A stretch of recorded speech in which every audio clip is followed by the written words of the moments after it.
The shrill sound of a man yelling pierced through the ambient noise of the small coffee shop, drawing Grayson Reed's attention away from the stack of past-due bills spread across his table. His weathered hands paused over the calculator as his eyes darted to the counter where a red-faced businessman was berating a woman who stood with her back to him. "Do you have any idea who I am?" The man barked, his designer suit a stark contrast to the humble surroundings of being there. Done that, the local coffee shop where Grayson often came to sort through his financial troubles away from his 8-year-old daughter Emma's curious eyes.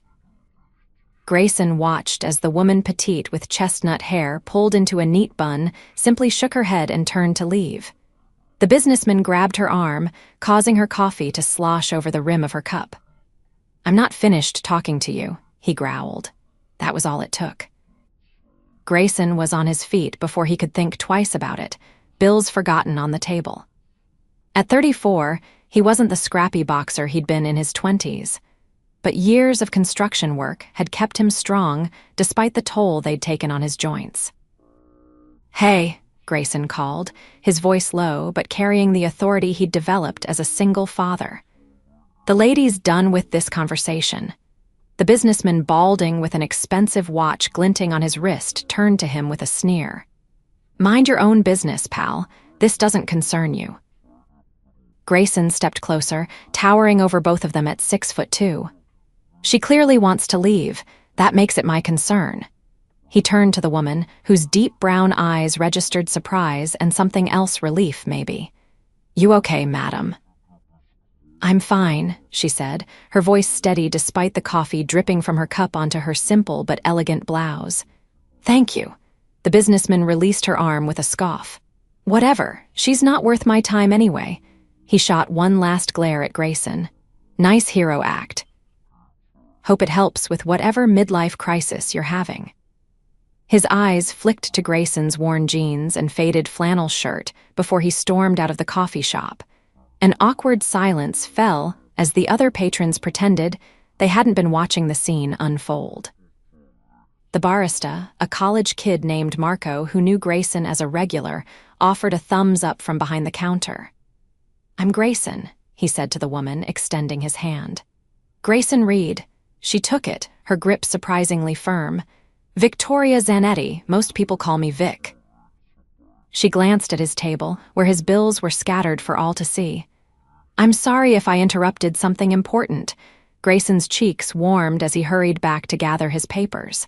"Nothing that can't wait, just adult stuff."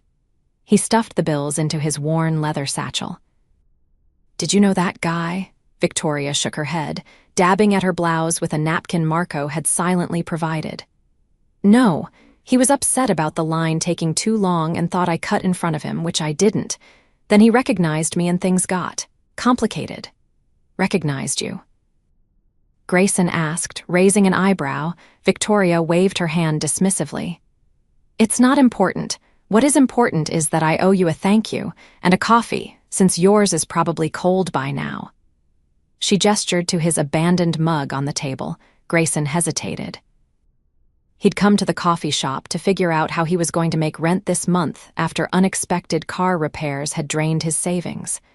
The last thing he needed was to waste time chatting with a stranger, no matter how intriguing. "That's not necessary," he said. "I would have done it for anyone." "I believe you," Victoria said, with a small smile that reached her eyes. "But I insist. Unless you have somewhere to be," Grayson checked his watch. He had 2 hours before he needed to pick Emma up from her friend Lily's house. 2 hours he'd planned to use job hunting online for weekend work to supplement his construction income. "I have a little time," he conceded, surprising himself. There was something about Victoria that made him want to linger, despite his better judgment. They settled at his table with fresh coffees. Victoria had ordered hers black, which somehow surprised him, and Grayson found himself relaxing despite the financial stress that had been consuming him moments before. "So, what do you do, Grayson?"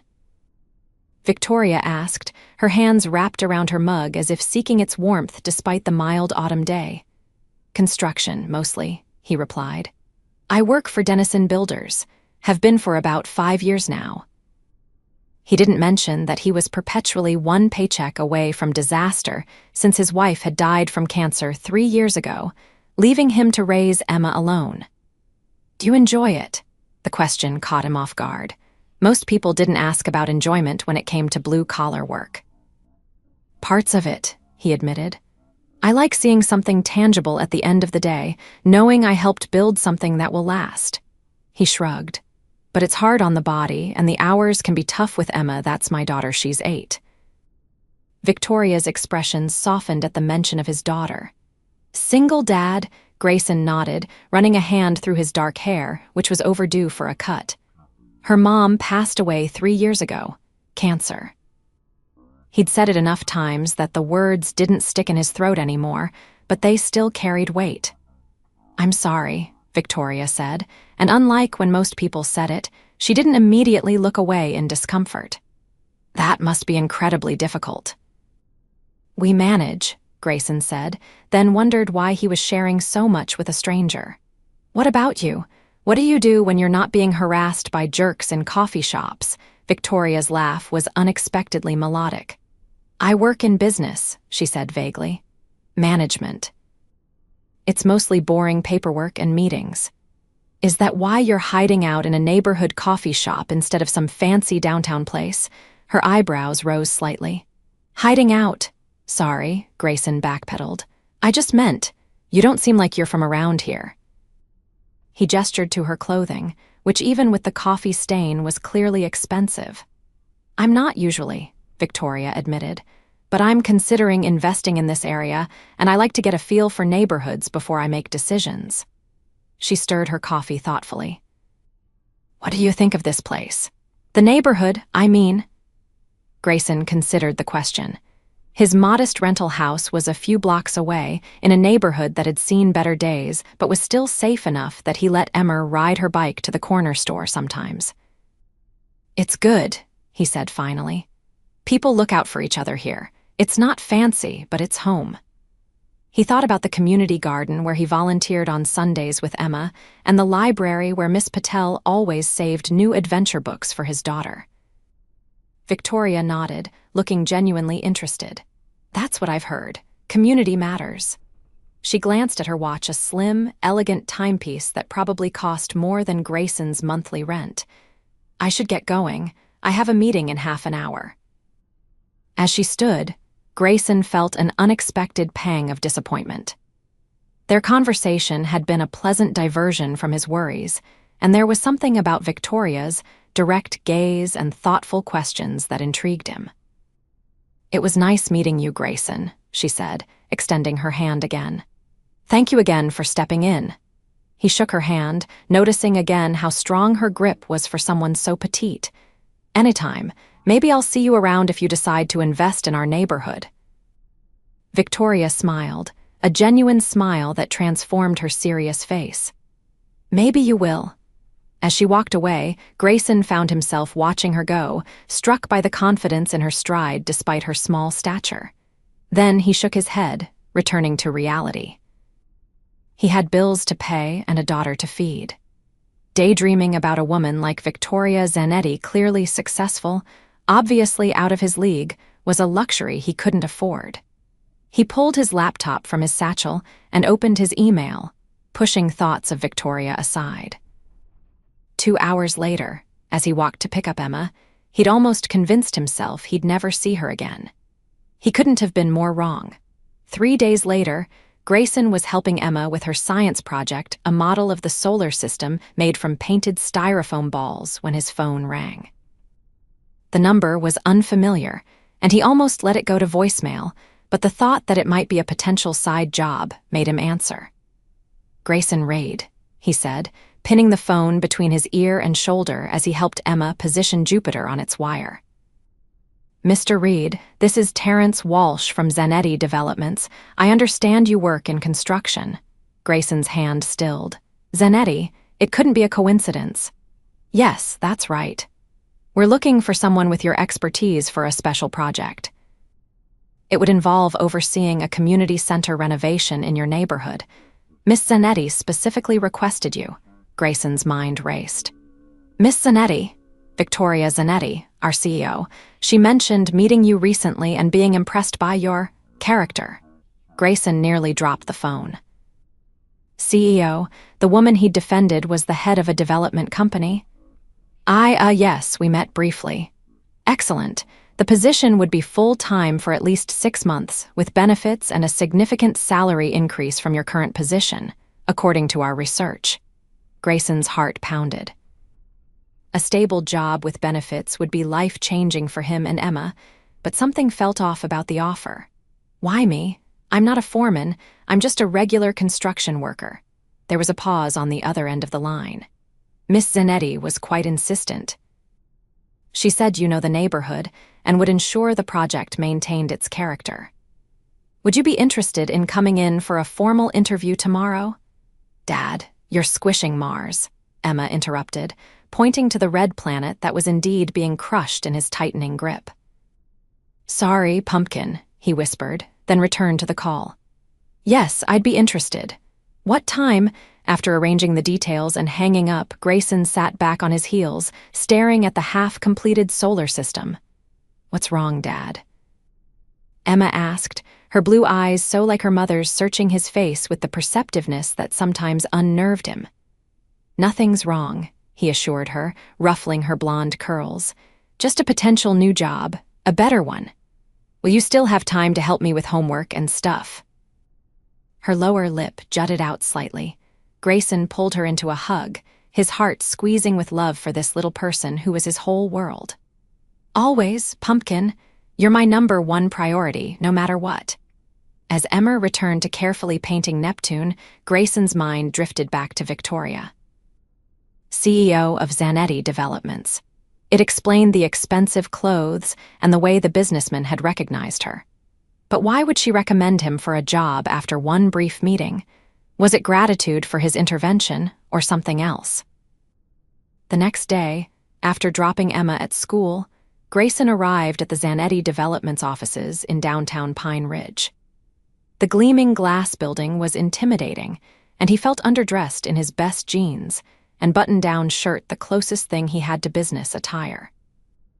The receptionist directed him to the 11th floor, where he was met by Terrence Walsh, a lean man in his 40s with a friendly but professional demeanor.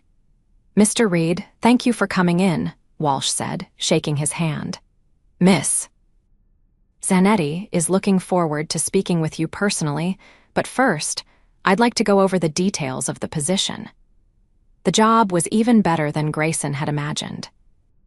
Not only would he be overseeing the renovation of an old community center in his neighborhood, but the salary was nearly double what he currently made, with health insurance that would cover both him and Emma. This seems too good to be true, Grayson said honestly after Walsh had finished his explanation. Why me? There must be dozens of more qualified candidates. Walsh smiled enigmatically. Miss Zanetti has a talent for recognizing potential. She believes you're exactly what this project needs. He glanced at his watch. Speaking of Miss Zanetti, she should be ready for you now. Follow me. Walsh led him down a corridor to a corner office with floor-to-ceiling windows that offered a panoramic view of Pine Ridge. And there, standing by the window, was Victoria, looking every inch the CEO in a tailored navy suit, her chestnut hair loose around her shoulders. Mr. Reed, she said, turning to face him with that same direct gaze that had caught his attention in the coffee shop. Thank you for coming. Walsh excused himself, closing the door behind him and leaving Grayson alone with Victoria. So, Grayson said, unable to keep a hint of accusation from his voice, CEO of Zanetti Developments, you left that part out at the coffee shop. Victoria smiled apologetically. I did. People treat me differently when they know who I am. It was refreshing to have a conversation where someone just saw me as a person, not a position. She gestured to a chair across from her desk. Please sit. Grayson remained standing. Is this job offer some kind of charity? Because if it is, I'm not interested. I don't need handouts. Victoria's expression turned serious. It's not charity, Grayson. It's an opportunity, one that benefits both of us. I need someone who cares about that neighborhood to oversee this project, someone who will make sure we're enhancing the community, not changing its character. She moved to sit behind her desk.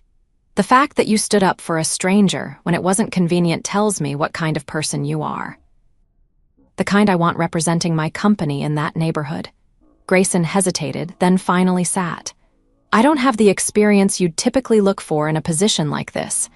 Experience can be gained, Victoria said simply. Integrity, on the other hand, she shrugged. That's much rarer. Grayson studied her, searching for signs that this was some elaborate game or misplaced gratitude, but her expression remained open and sincere. What about my daughter? The hours at Denison are predictable. I need to be able to pick her up from school, be there for her. Victoria nodded. Family comes first. The position would have flexible hours, and you'd be welcome to bring your daughter to the site after school if needed. We're creating a community space. Having a child's perspective would actually be valuable. It sounded perfect, almost too perfect. Why are you really doing this? Victoria leaned forward, her elbows on the desk. Because when I walked into that coffee shop, I was having the worst day of my professional life. That man who harassed me. He just pulled his company's investment from a major project, putting dozens of jobs at risk. I was questioning every decision I'd made, wondering if I was cut out for this role at all. Her eyes met his, unflinching. And then you stood up for me not because of who I am or what I could do for you, but simply because it was the right thing to do. It reminded me why I started this company in the first place, to make a difference, to build things that matter. Grayson absorbed her words, surprised by her vulnerability. And what happens after the 6 months? If all goes well, there will be other projects. But even if there aren't, you'll have gained valuable experience that will make you highly employable elsewhere. She smiled. Though I have a feeling you'll be with us for much longer than 6 months. Something in her voice made his pulse quicken, but he pushed the feeling aside. This was a professional opportunity, nothing more. The fact that he found Victoria Zanetti intriguing and, yes, attractive was irrelevant. When would I start? He asked, making his decision. Victoria's smile widened. How does Monday sound? I'll need to give notice at Denison, of course. 2 weeks then. At his nod, she stood and extended her hand. Welcome to Zanetti Developments, Mr. Reed. As they shook hands, Grayson couldn't shake the feeling that his life had just changed in ways he couldn't yet imagine. The first month of working for Zanetti Developments passed in a blur of activity. Grayson gave notice at Denison, explaining the opportunity to his surprised but supportive foreman. He spent hours studying the plans for the community center, familiarizing himself with every aspect of the project. To his surprise, the job was even better than advertised. Victoria had assembled a talented team that respected his input, despite his relative inexperience in a leadership role. The flexible hours meant he could drop Emma off at school each morning and pick her up each afternoon.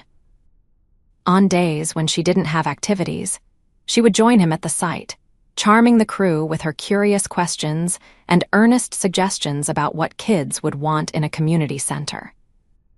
Victoria herself visited the site weekly, arriving in her understated luxury car and changing into jeans and work boots to walk through the renovation with Grayson. He found himself looking forward to these visits more than he cared to admit, appreciating her sharp mind and genuine passion for the project. The local art teacher reached out about having her students create murals for the children's area, Grayson told Victoria during one such visit, 6 weeks into the project. I think it's a great idea, gets the community involved, gives the kids ownership of the space. Victoria nodded, making notes on her tablet.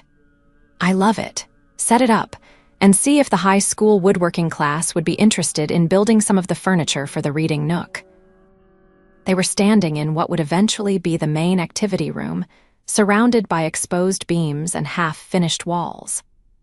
The October sun streamed through the windows, catching the auburn highlights in Victoria's hair.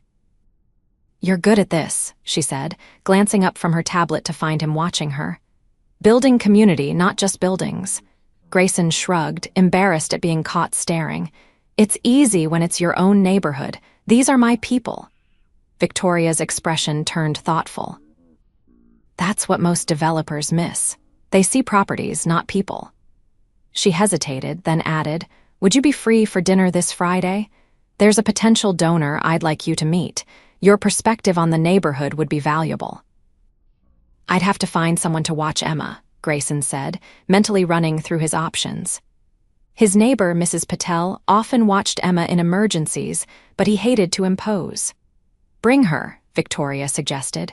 "It's an early dinner, nothing formal. The donor has grandchildren Emma's age. She might enjoy meeting them." Grayson hesitated. This sounded more personal than their previous professional interactions, and he wasn't sure if that was a good idea. Victoria was his boss, after all, and someone from a completely different world than his. "It's just dinner, Grayson," Victoria said, seeming to read his reluctance, "and it would really help with the project." "All right," he agreed. "Where and when?" "I'll text you the details," she said with a smile that made his chest tighten in a way he hadn't experienced since before his wife got sick. As Victoria moved away to speak with one of the electricians, Grayson reminded himself firmly that this was a professional relationship. Victoria Zanetti might be kind, brilliant, and yes, beautiful, but she was also his employer and so far out of his league that any other thoughts were pure fantasy. Friday evening found Grayson and Emma standing outside Bella Not, an upscale Italian restaurant that would normally be well beyond his budget. Emma, dressed in her favorite blue dress and with her hair carefully braided, bounced excitedly beside him. "Dad, is Miss Victoria your girlfriend?" She asked for the third time since he'd told her about the dinner. "No, Pumpkin, she's my boss," Grayson repeated patiently. "This is a work dinner." Emma looked skeptical. "But you smile more when you talk about her, and you changed your shirt 3 times. Grayson felt his cheeks warm. Kids and their uncanny observations. "I just wanted to look professional," he muttered as they entered the restaurant. Victoria was already seated at a table near the back, deep in conversation with an elderly gentleman. She looked up as they approached, her face lighting up in a way that made Grayson's heart skip. "Grayson, Emma," she greeted them, standing to shake Grayson's hand and then, to his surprise, kneeling slightly to shake Emma's as well. "I'm so glad you could both make it. This is Mr. Harrison, one of our most valued supporters." The elderly man stood, his handshake firm despite his age. "Please call me George. Victoria tells me you're the man making sure this community center actually serves the community." Refreshing approach. Dinner progressed pleasantly, with Mr. Harrison asking thoughtful questions about the neighborhood and seeming genuinely interested in Emma's enthusiastic descriptions of what she hoped to do at the community center once it was finished. "I want to learn robotics," she declared, twirling spaghetti onto her fork with careful concentration. "And maybe start a club for kids who like science." "That sounds wonderful," Victoria said, her expression soft as she watched Emma. "We should make sure there's space for that." "What do you think, Grayson?" He nodded, touched by Victoria's genuine interest in his daughter's ideas. "Definitely. There's that smaller room off the main hall that would work perfectly for a science club."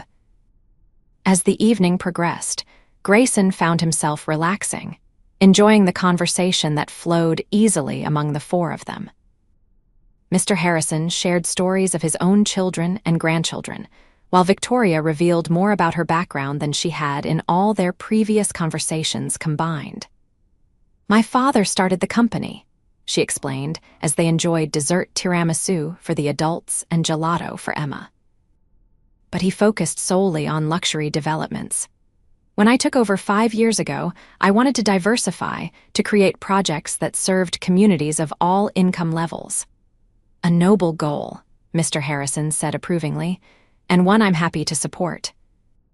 "Consider me in for the donation we discussed, Victoria. I like what I see here." After Mr. Harrison departed, leaving them with promises of a substantial check, Victoria turned to Grayson with a triumphant smile. That went even better than I'd hoped. Thank you both for coming. It was my pleasure, Grayson said sincerely, though I'm not sure how much I contributed. More than you know, Victoria assured him. She glanced at Emma, who was happily finishing her gelato. Would you two like to take a walk? There's a nice park just down the street with a playground. Emma's eyes lit up. Can we, Dad, please? Grayson hesitated, checking his watch. It was only 7:30, not too late for a Friday. Sure, why not?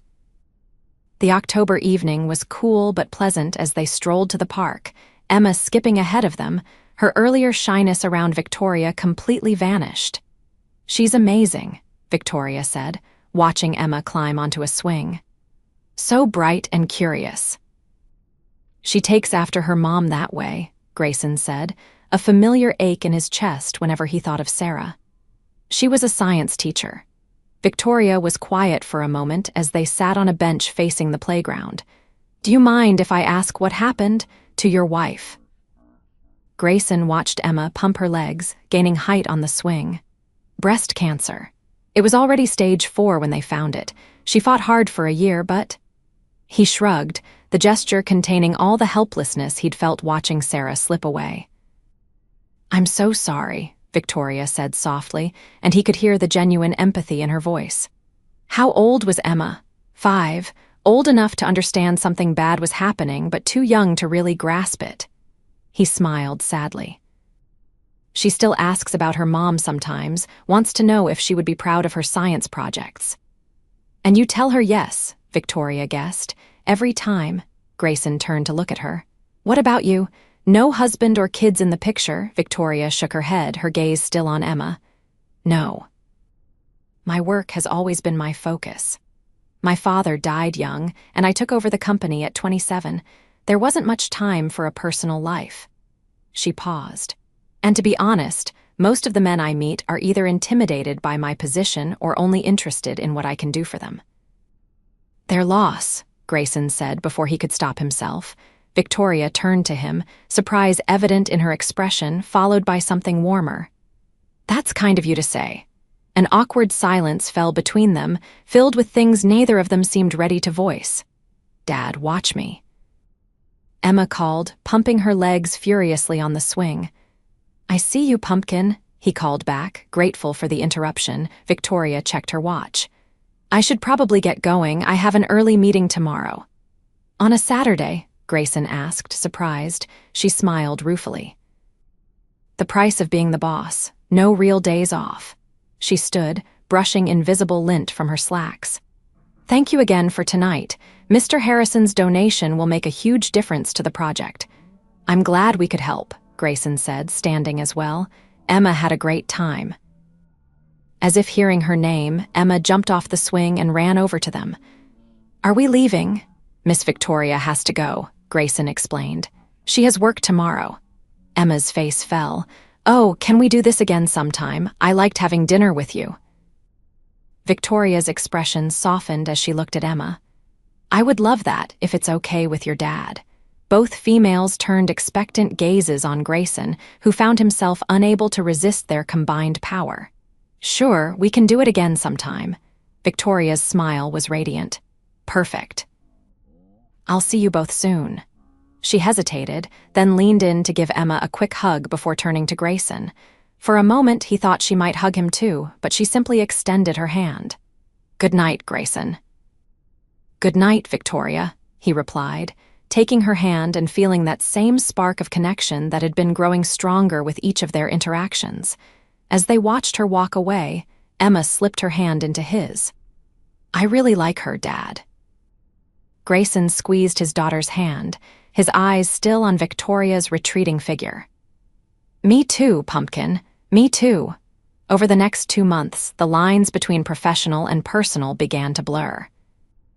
Victoria's visits to the construction site became more frequent, often extending into lunch discussions about the project that gradually shifted to conversations about their lives, their hopes, their perspectives on everything from politics to parenting. Emma's birthday fell in early December, and to Grayson's surprise, Victoria asked if she might attend the small celebration he'd planned at their home. You don't have to, he assured her when she brought it up during one of their now regular coffee meetings. It's just going to be a few of her friends from school, nothing fancy. Victoria's expression was hard to read. If you'd rather I didn't come, no, he interrupted quickly. I just don't want you to feel obligated because I work for you. She studied him for a moment, her coffee forgotten. Grayson, I hope you know by now that I value our... She paused, seeming to search for the right word. Friendship beyond our professional relationship. Friendship. The word both warmed and disappointed him, though he knew it was the appropriate term for whatever was developing between them. In that case, he said, pushing aside the more complicated feelings, Emma would love to have you there. She talks about you constantly. Victoria's smile lit up her face. I'll be there. What does she want for her birthday? The party was a success, with 6 of Emma's friends running through their small house, high on cake and excitement. Victoria arrived bearing a gift that made Emma squeal with delight, a professional-grade telescope that Grayson knew must have cost more than he'd spend on all of Emma's presents combined. This is too much, he murmured to Victoria as they watched Emma showing off the telescope to her friends. Victoria shook her head. It's not. My grandfather gave me one just like it when I was her age. It changed my life, made me realize how vast the universe is, how many possibilities there are out there. Her expression was soft with memory. I want her to have that same experience. Something shifted in Grayson's chest as he watched Victoria help Emma set up the telescope on their small back porch, patiently explaining how to focus the lens and find different celestial bodies. This wasn't the behavior of a boss or even a casual friend. This was something more. After the other children had gone home and Emma had finally fallen asleep, exhausted from the day's excitement, Grayson and Victoria sat on his worn couch, each nursing a glass of wine. Thank you, he said quietly. Not just for the telescope, but for being so kind to Emma. It means a lot to her. To both of us. Victoria set her wine glass on the coffee table, her expression serious. Grayson, I need to tell you something, and I'm not sure how. His heart sank. Was she going to tell him the project was ending early, that she'd found someone more qualified to take his place? Just say it, he advised, bracing himself. She took a deep breath. I have feelings for you, feelings that go well beyond friendship or professional admiration. She held up a hand when he started to speak. Please let me finish. I know this complicates things. I'm your boss, and there's a power dynamic that can't be ignored. If you don't feel the same way, or if you're uncomfortable with this, I completely understand, and it won't affect your job in any way. Grayson stared at her, processing her words. Victoria Zanetti had feelings for him. It seemed impossible. Say something, she prompted when his silence stretched on too long. I have feelings for you too, he admitted, the words coming easier than he expected. But you're right, it's complicated, not just because you're my boss, but because of our different worlds. You run a multi-million-dollar company. I'm a single dad who was living paycheck to paycheck before you hired me. I have a child to consider, a child who's already growing attached to you. Victoria moved closer to him on the couch. I understand those concerns. They're valid. But Grayson, I've never met anyone like you, someone who's so genuine, so principled, so real. She shook her head slightly. Do you know how rare that is in my world? Everyone wants something from me. Everyone has an angle, but not you. From the moment you stood up for me in that coffee shop, not knowing or caring who I was, I've been drawn to you.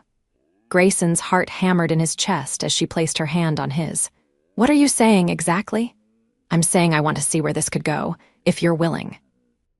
Her brown eyes searched his, vulnerable in a way he'd never seen before. We can take it slow, be discreet at work, but I don't want to pretend these feelings don't exist anymore.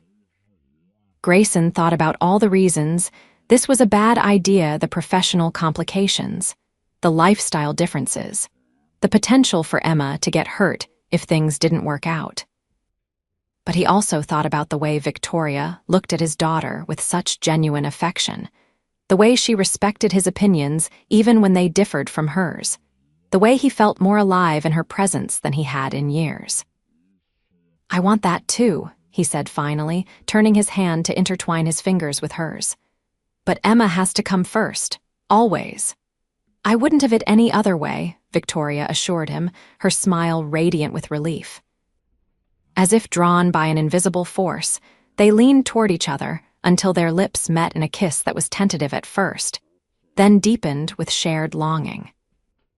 When they finally pulled apart, Grayson felt as though something fundamental had shifted in his universe, rearranging stars into new and hopeful constellations. The next 3 months unfolded like a dream. Grayson and Victoria kept their relationship professional at work, but evenings and weekends found them exploring their growing feelings for each other. They took Emma to museums and parks, cooked dinner together in his small kitchen, and spent hours talking about everything and nothing. Victoria fit into their lives with surprising ease, her wealth and status forgotten when she was laughing at Emma's jokes or helping Grayson fix a leaky faucet in his aging house. She never made him feel less than, never flaunted her resources, though she was generous in ways he gradually learned to accept. "I want to take you both to the symphony next weekend," she suggested one evening as they watched Emma working on her latest science project, a model of DNA made from pipe cleaners and beads. "They're doing a family concert with music from movies kids love." "That sounds expensive," Grayson said automatically, then caught himself. They'd had this conversation before.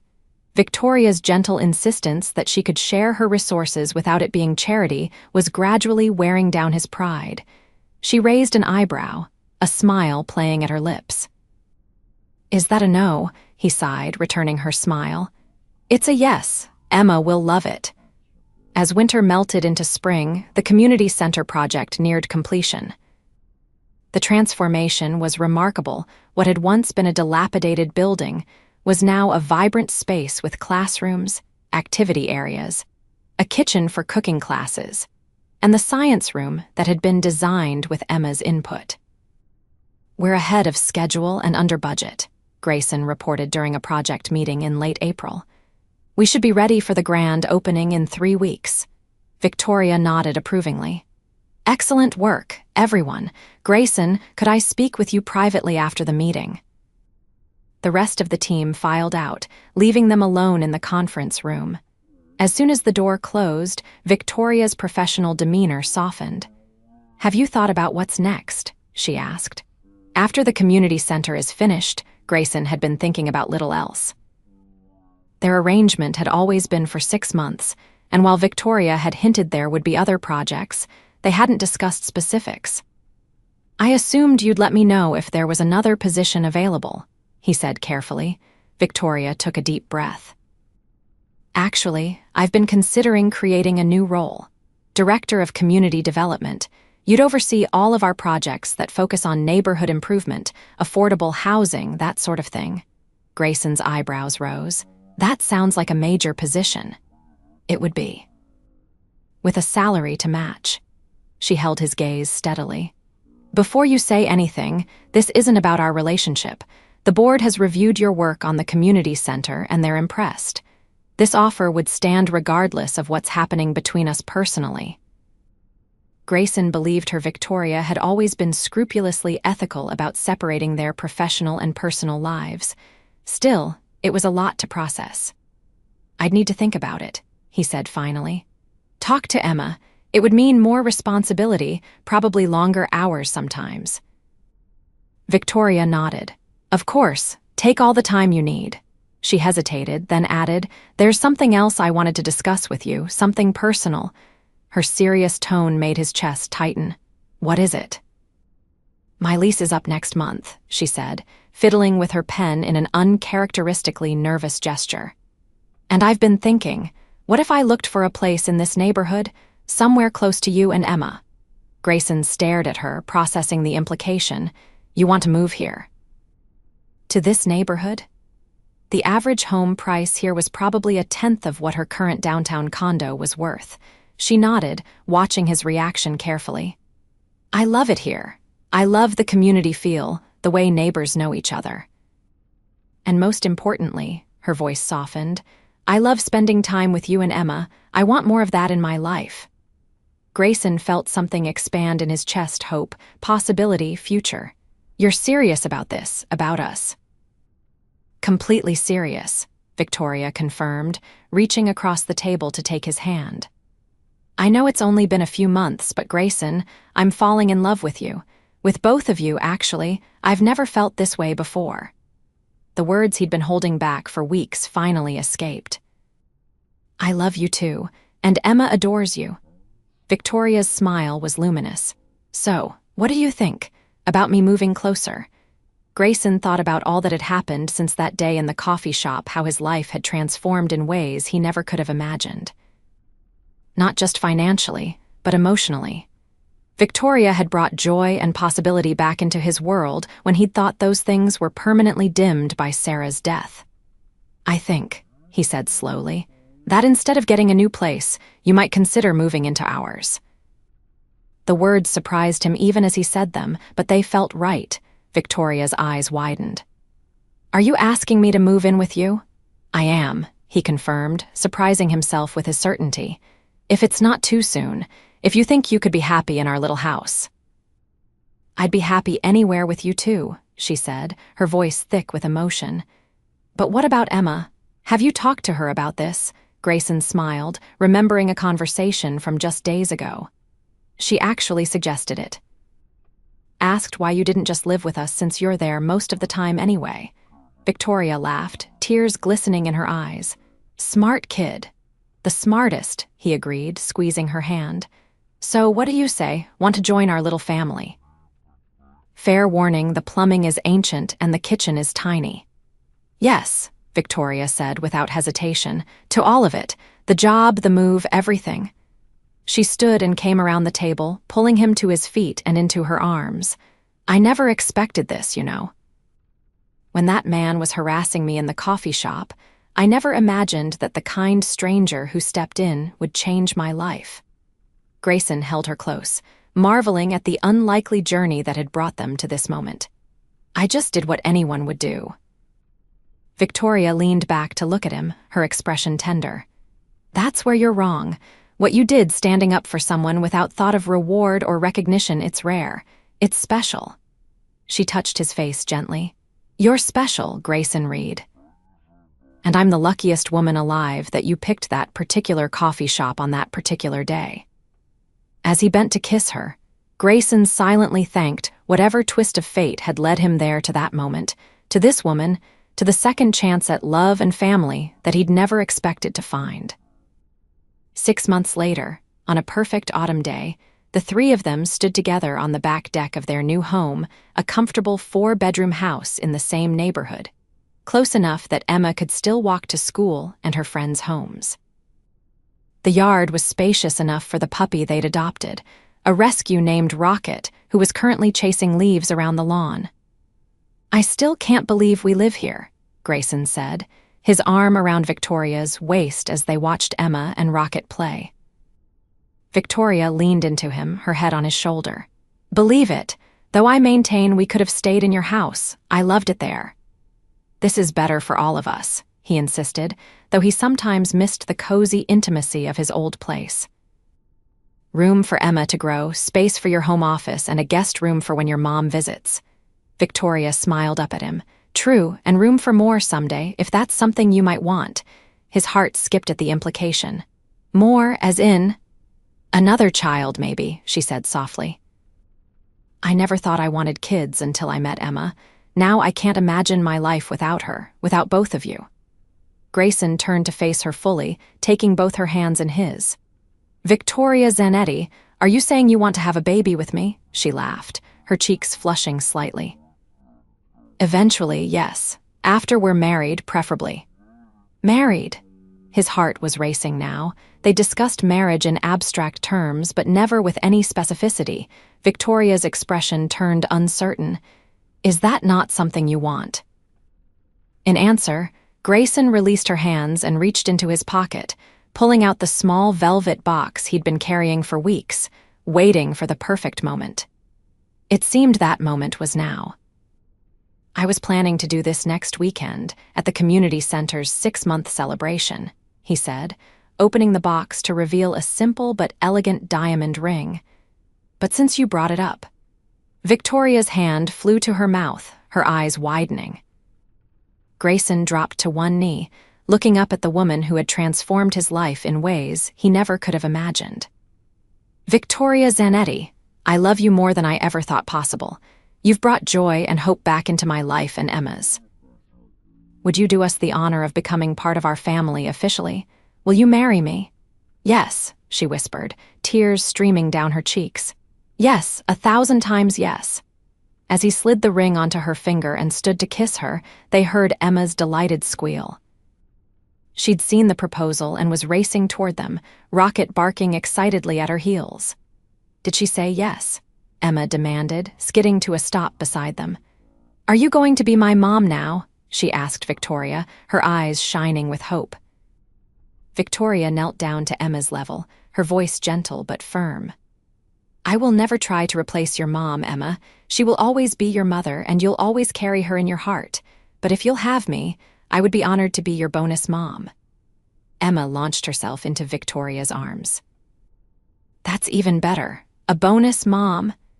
As Grayson joined their embrace, holding the two most important people in his world, he marveled at how a simple act of standing up for someone in need had led to this moment of perfect happiness. I love you, he murmured against Victoria's hair. Both of you. We love you too, Dad, Emma replied, her voice muffled against his shirt. And we're going to be the best family ever. As the autumn sun warmed their embrace, Grayson knew with absolute certainty that his daughter was right. They already were.